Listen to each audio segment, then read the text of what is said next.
Yo, what's going on, guys? My name is Alex, and today I want to talk about the MVP race. Before Joel Embiid has had to go into surgery and pretty much getting disqualified from the MVP race because he's not going to be reaching the 65 game mark that you must get to in order to be eligible for these awards, I think it was pretty clear that Embiid was going to be the MVP, but now that he's gone, I think the conversation has gotten a lot more interesting. We can look at all these different MVP straw polls and just predictors, and you will see that Jokic is now at the number 1 spot, and right behind him is SGA, Shai Gilgeous-Alexander. And I think these are two really good MVP candidates. I mean, you look at Jokic and you see what he's averaging this year. He's giving you 26 points per game, 12 rebounds, virtually 9 assists per game. His efficiency is great. 57% from the field, 35% from 3, 81% from the free throw line. And of course, the Nuggets are a top 4 seed in the West, and the West is super close right now, and they could very well be in that number 1 spot, depending on how they start performing in these next couple of weeks, because they have been on a bit of a slump, mainly due because of their injuries to Michael Porter Jr. and Kentavious Caldwell-Pope. But Jokic is still very good this season, and even in these games that they're losing, Jokic is still performing, so I think Jokic is very deserving to be in this number 1 spot. And with Shai Gilgeous-Alexander as well, I mean, he's also putting up some ungodly stats as well. He's giving you 31 points per game, about 5-6 rebounds, 6-7 assists, 54% from the field, 37% from 3. He's also leading the league in steals at 2.2 and is almost giving you a block a game. And the Thunder actually have a better record than the Nuggets. They are currently the 2nd seed in the Western Conference as I'm recording this video. And when you look back in terms of just like expectations of particular players and even teams, I personally had a hunch that I think the Thunder were going to be a very good regular season team, and I thought they would be winning a good amount of games. However, if you asked me, do I think that they are going to be fighting for the best record in the West? I wouldn't have really believed you, and I probably would have said, nah, I don't think that's going to be happening. Probably figuring them more as a play-in team, somewhere between that 7 to 10 seed. But no, they have absolutely blown out any sort of expectations that I had for them, and I think a big reason for that is with Chet coming back and J-Dub taking a leap as well. But I think Shai as well deserves a lot of credit as well, because last year, they won 40 games. They were a below 500 team, but Shai was putting up similar numbers last year as he was this year, but I actually think he's gotten a lot better, especially on the defensive end, and I think Shai has definitely solidified himself as a borderline top 5 player in the NBA. Again, I think Jokic and Shai Gilgeous-Alexander are some great MVP candidates, and I think they are very deserving to be 1 and 2 respectively on these MVP votes and on these MVP ladders. However, I think there's really one guy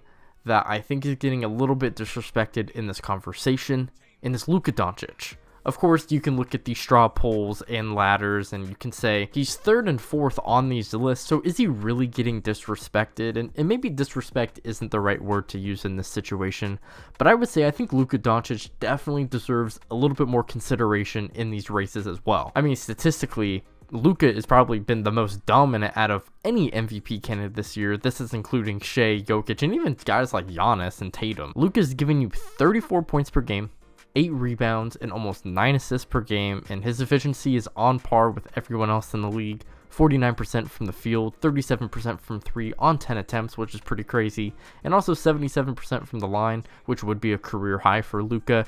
Luka has been absolutely insane, and you know, depending on how you feel about like ranking players in terms of like, okay, well, we think Jokic was the best player last year, but we have to see what happens in the playoffs to see if someone can overtake him as the best player. It just depends on about how you feel about that, but I could definitely hear arguments about Luka being the best player in the league right now. And I will say as well that just because you are the best player doesn't necessarily mean you are the most valuable. But when you take into account that between the Thunder and then also the Nuggets, I think this Mavericks roster is not as good as both of those rosters. Yes, the Mavericks do have Kyrie Irving, but he's also missed a good amount of time. Derek Lively as a rookie has also been very solid, but he's missed a handful of games as well. And guys like Tim Hardaway Jr., Derek Jones Jr., Josh Green, Dwight Powell, and then when they had Grant Williams, like these are some solid players, but of course I just don't think they're matching up with other guys that are either on the Thunder or the Nuggets. Nuggets. And even in the grand scheme of the Western Conference, this roster is not on par with the Timberwolves. It is definitely not on par with the Clippers. But the point is that this Mavericks roster isn't really all that great, and they still find themselves in the 7th seed, and they are only 1 game behind the 5th seed of the Phoenix Suns. And I feel like that's been a big reason why maybe Luka has been quote-unquote getting disrespected in this MVP race, and it's because of the standings. So Luka could very well carry this Mavericks roster in the next couple of weeks, once we come back from All-Star break,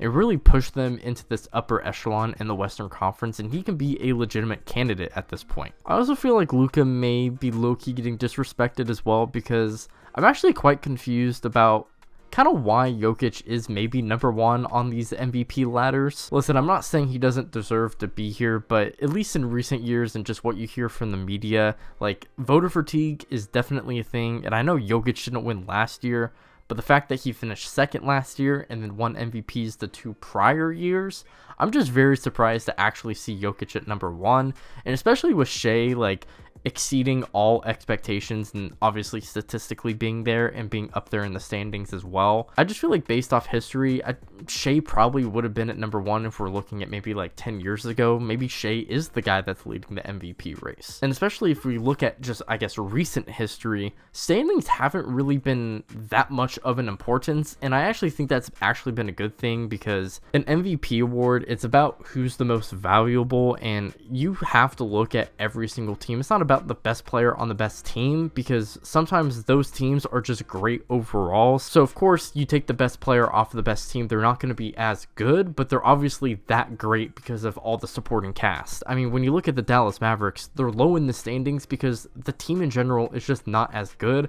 but the whole reason why they're there is because Luka is there. So I don't know, I think just in general, I think Luka statistically is on par with every single MVP candidate. I mean, he's pretty much been that way since his 2nd year in the league, but I think we've gotten to the point where we really just need to stop looking at the standings, because standings really shouldn't matter all too much. Now, I can understand if maybe the statistics and in terms of ranking of players, if that is just so close that like maybe you have to look at the standings, that is something that I can understand. But when Luka, I feel like, is above and beyond better statistically than any other MVP candidate right now, I feel like that supersedes any sort of, oh, but he's low on the standings sort of excuse that you may have. So to me, I think Luka should definitely probably be the leading candidate for the MVP race.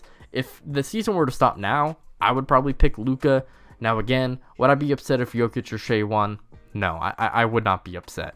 But I definitely do think Luka needs a little bit more love, and I think that is something that will actually change now that the Mavericks got better as a team, with Gafford and PJ Washington now joining this team, and they've actually been on a nice little stretch here. In the past 10 games, they are 7-3, and if you look at their schedule in these next couple of games, I actually think they have a pretty favorable matchups in most of these, so I feel like they could have a very good shot at, again, moving their way up into the standings, and I feel like it would be really hard to deny Luka in the MVP race. But hey, those are just my thoughts on the MVP race. Let me know down below what y'all think. If you enjoyed, make sure to like and sub. I'm trying to get to 1,000 subs by my birthday in June, so it'd be much appreciated. Please subscribe. You can also check out my socials down below in the description. You can also check out this video somewhere on the screen.